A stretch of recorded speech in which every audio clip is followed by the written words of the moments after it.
तो गजब हो गया। शपथ से पहले ही 97 सीटों पर धांधली का महा खुलासा हुआ।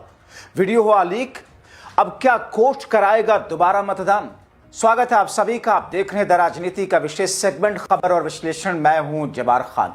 तो क्या बिहार में वाकई एनडीए के 202 सीटें आने के पीछे दरअसल चुनाव आयोग ने ऐसा मैकेनिज्म तैयार किया था शाह के आदेश पर, जिसकी भनक किसी को न लग सके? आखिर कौन सा रास्ता अपनाया था शाह के इशारे पर ज्ञानेश कुमार ने कि बिहार के अंदर सांप भी मर जाए और लाठी भी ना टूटे? आखिर 97 सीटों पर किस तरीके से महाधांधली की गई, जिसकी खबरें आ रही हैं और जो वीडियो लीक हुआ है वो तो आपको सन्न कर देगा। विस्तार से दोस्तों आपको सब कुछ बताते हैं। चंद मिनट मेरे साथ में जरूर बने रहें। दोस्तों, बिहार में नतीजे आने के बाद में बिहार से लेकर के दिल्ली तक खलबली एनडीए के भीतर मची तो है ही है। नीतीश कुमार मोदी और शाह को झटके पर झटका दे रहे हैं, मगर इस बीच में एक ऐसा झटका लगा है शाह और ज्ञानेश को, जिसका असर कोर्ट में क्या दिखेगा ये तो आने वाला दिन तय करेगा। दोस्तों, अभी बिहार में शपथ भी नहीं हुआ और कहते हैं ना कि सिर मुड़ाते ही ओले पड़ना। नीतीश का खेल अभी साइड रख दीजिए और देखिए कि खेला दूसरा कैसे हुआ। दोस्तों, खुलासा करने वाले ने बहुत सनसनीखेज वीडियो लीक किया और कहा जा रहा है कि अब तो कोर्ट में ज्ञानेश बच नहीं पाएंगे और कोर्ट 97 सीटों पर दोबारा से मतदान करा सकता है। अब चूंकि यह कहा जा रहा है कि मामला कोर्ट में पहुंच रहा है और ऐसी स्थिति में 97 सीटों पर दोबारा अगर मतदान हुआ तो फिर आप सोच सकते हैं कि स्थितियां कैसे पलटेंगी। मगर सबसे पहले मैं आपको कुछ फैक्ट और फिगर दिखा देता हूं। क्या पैटर्न अपनाया गया था ज्ञानेश के जरिए, जिसका खुलासा हो रहा है, और उसके बाद में जो वीडियो लीक हुआ वो। सबसे पहले एक बड़े मीडिया हाउस की रिसर्च आपको दिखाता हूं कि कैसे 1,32,00,000 संदेहास्पद वोट डाले गए बिहार के अंदर। अब आप अपने जहन में रखिए कि गुजरात, उत्तर प्रदेश, हरियाणा, दिल्ली, राजस्थान, यानी कि जो परिवहन मंत्रालय है और जो रेल मंत्रालय का केंद्र का है, राज्यों के परिवहन मंत्रालय और केंद्र का रेल मंत्रालय, दोनों ने किस तौर पर मोदी शाह के इशारे पर अपने अपने राज्यों से ट्रेनें भर भर करके बसों में लोगों को ठूस ठूस करके बिहार में वोट डालने के लिए भेजा था। सबसे पहले आप रिपोर्टर कलेक्टिव के आंकड़े देखिए। दोस्तों, देश के एक बड़े मीडिया हाउस रिपोर्टर्स कलेक्टिव ने जो रिपोर्ट तैयार की है उसमें बड़े स्तर पर वोट काटे गए और फर्जी वोट किए गए। अब आपको मैं अपना आंकड़ा जल्दी से दिखा देता हूं, कैसे जितने वोट बढ़ाए गए थे उसने खेल कर दिया एसआईआर के अंदर और बीजेपी जीत गई।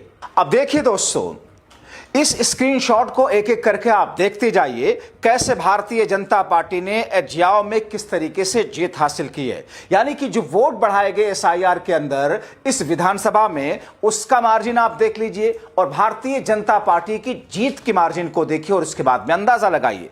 यह एजियाओ गांव विधानसभा क्षेत्र का मामला है। विक्ट्री मार्जिन है सिर्फ 95 वोट की और वोट डिलीट किए गए 12,548। इसके बाद में दूसरा आप देखिए, ये बलरामपुर है। एनडीए का प्रत्याशी यहां पर जीतता है 389 वोटों से और वोट डिलीट किए गए 17,675। आप देखिए बख्तियारपुर को, जो विक्ट्री का जीत का मार्जिन है वो है 981 वोट का और वोट डिलीट किए गए एसआईआर में 9,193।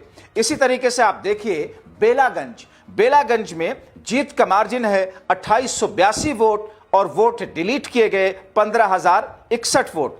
इसी तरह आप देखिए औरंगाबाद की सीट पर विक्ट्री मार्जिन है 6,794 वोट की और यहां वोट डिलीट किए गए 18,555 वोट। दरअसल दोस्तों, ये सारी की सारी स्थितियां ये दर्शाती हैं कि किस तौर पर चुनाव आयोग ने जो वोट डिलीट किए, उन डिलीशन में भारतीय जनता पार्टी की जो बहुत कम विक्ट्री मार्जिन है, जहां पर पहले वो हार रही थी, मगर जहां पर वोट डिलीट किए गए उन जगहों पर बीजेपी जीत गई है।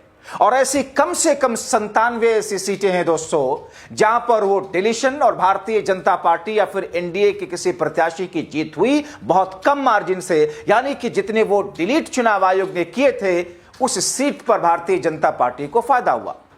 अब आपको वीडियो दिखाता हूं जिससे दूध का दूध और पानी का पानी हो जाएगा। देखिए दिल थाम करके और सुनिए, सोचिए, दिमाग लगाइए, किस तौर पर भारतीय जनता पार्टी ने यह खेला किया है। कितने आसानी के साथ सरल शब्दों में सरल जी ने इस वीडियो में जो बातें दर्शाई हैं बहुत ही सनसनीखेज हैं, और इसीलिए कहा जा रहा है कि कोर्ट में मैटर जा रहा है और कोर्ट इस पर अपना फैसला सुनाएगा। 97 सीटों पर दोबारा मतदान हो सकता है। तो आप ध्यान से सुनना, 60 सेकंड में आप पूरी गेम समझ जाएंगे। और अगर आपने एक बार इस पैटर्न को देख लिया तो फिर इसे अनदेखा नहीं कर पाएंगे। हर एक सीट जहां एनडीए ने महागठबंधन को हराया है, एसआईआर में जितने वोटर्स डिलीट हुए हैं वो जीत के मार्जिन से ज्यादा निकले हैं। मैं आपको कुछ एग्जाम्पल देता हूँ। अगाई गांव करके एक सीट है जहां पे 12,500 समथिंग वोटर्स डिलीट हुए, विक्ट्री मार्जिन सिर्फ 95।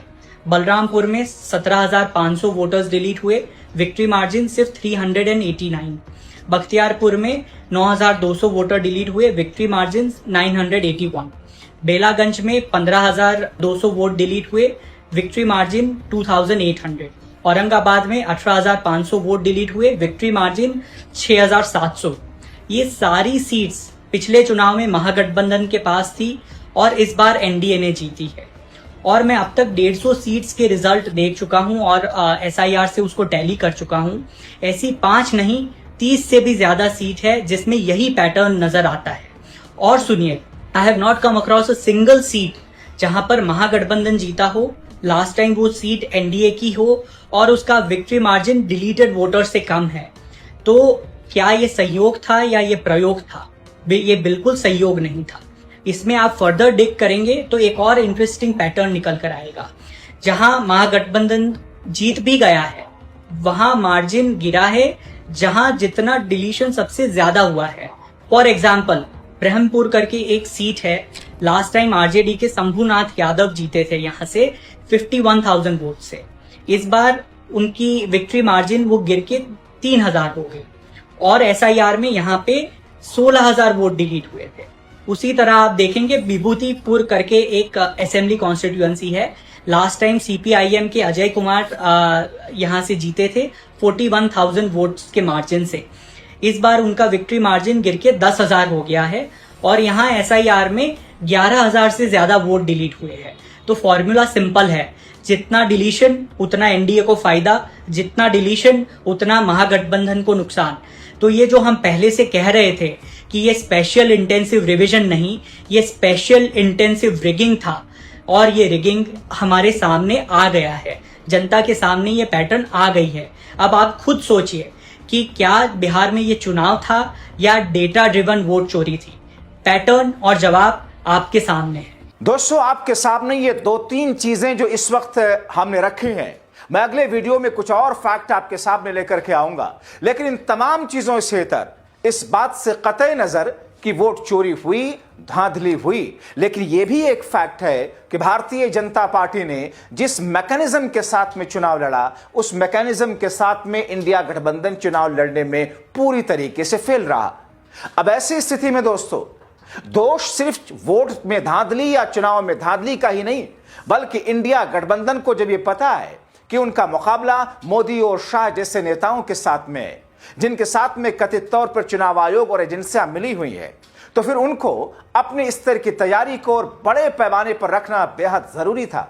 लेकिन क्या कहेंगे आप, जिस वक्त नतीजे आ रहे थे, न जाने कौन से महत्वपूर्ण काम से राहुल गांधी विदेश में बैठे हुए थे, वहां से ट्वीट करते हुए दिखाई दिए। जब अमित शाह बिहार में डेरा डाले हुए थे, तो फिर उस वक्त तक जबकि भारतीय जनता पार्टी की सारी रणनीति बनकर के जमीन पर उतर चुकी थी, उस वक्त तक इंडिया गठबंधन अपनी रणनीतियों को बनाने में ही फंसा हुआ था। इंडिया गठबंधन यह तय नहीं कर पा रहा था कि क्या मुख्यमंत्री के चेहरे का ऐलान करना है या नहीं करना है। यानी कि बीजेपी हर जगह पर इंडिया गठबंधन के मुकाबले सवा शेर होती हुई नजर आई। लेकिन उन तमाम चीजों को भी अगर जोड़ घटाव कर लें तो उसमें ज्यादा से ज्यादा 15 सीटों का फर्क नहीं होता। 15 सीटों से ज्यादा का फर्क नहीं होता भारतीय जनता पार्टी की बेहतर तैयारियों में और इंडिया गठबंधन की कम तैयारियों में। लेकिन दोस्तों, जिस अंदाज में आप देखिए एसआईआर में जहां जहां पर वोट डिलीट किए गए, वहां पर किस तौर पर बहुत कम मार्जिन के साथ में भारतीय जनता पार्टी की विजय हुई या एनडीए के प्रत्याशी की विजय हुई है। अब एक ऐसी स्थिति है जिसमें इस वक्त इंडिया गठबंधन और फैक्ट एंड फिगर के साथ में कोर्ट पहुंच रहा है। माना यह जा रहा है कि इन तथ्यों के आधार पर कोर्ट कहीं ना कहीं कोई ना कोई ऐसा एक्शन तो जरूर लेगा।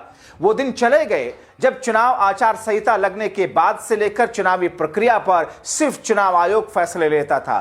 कोर्ट कोई भी हो, सुप्रीम कोर्ट भी फैसले लेने से बचता था, लेकिन सुप्रीम कोर्ट ने हाल के वर्षों में कुछ ऐसे फैसले लिए हैं जिससे यह कहा जाता है और इंडिया गठबंधन की उम्मीद बंधी है कि इन फैक्ट को रखने के बाद कोर्ट दोबारा से 97 सीटों पर मतदान कराएगा।